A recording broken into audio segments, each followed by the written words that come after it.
The U.S. is also boosting renewable fuels. The Environmental Protection Agency issued a new regulation this week requiring an increase in corn-based ethanol for gasoline.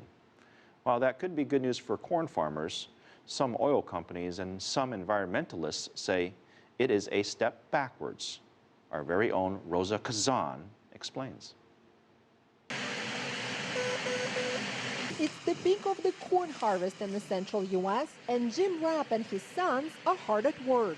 Okay, good to go.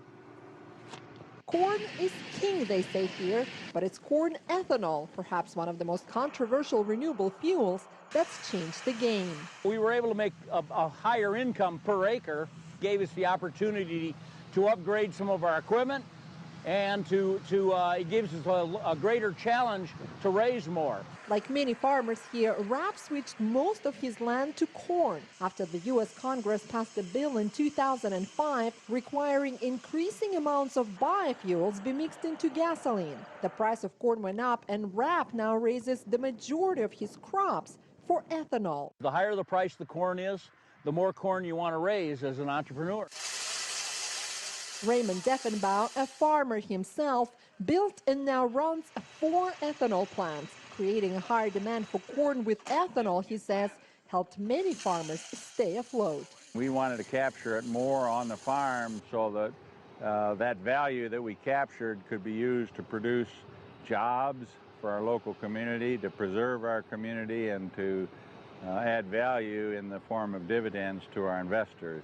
And that investment has paid off. This is how most of the ethanol produced here leaves the plant. 70%, or almost 100 million gallons of ethanol a year, is loaded onto trains and taken across the country, which also gives a boost to the railroad. But in a true strange bedfellow coalition, critics from oil companies and cattle growers to environmentalists and boat manufacturers say what's been good for the U.S. farmer has been bad for the world. A higher price for corn, they say, means a higher price for food. There are a billion poor people around the world that are food insecure. So when prices go up for them, they just don't have trouble paying for it. They go hungry. Critics also argue ethanol replaces only 5% of gasoline, while using 40% of U.S. corn yields. And they say biofuels are no longer needed to reduce U.S. dependence on foreign oil. That's all outdated now, because the U.S. is now #1 producer of oil in the world.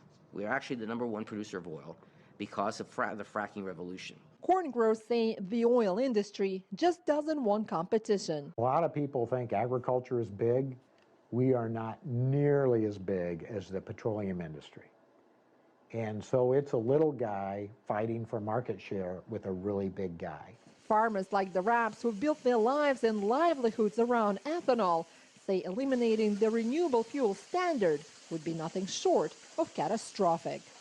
Roza Kazan, CCTV, Galva, Illinois.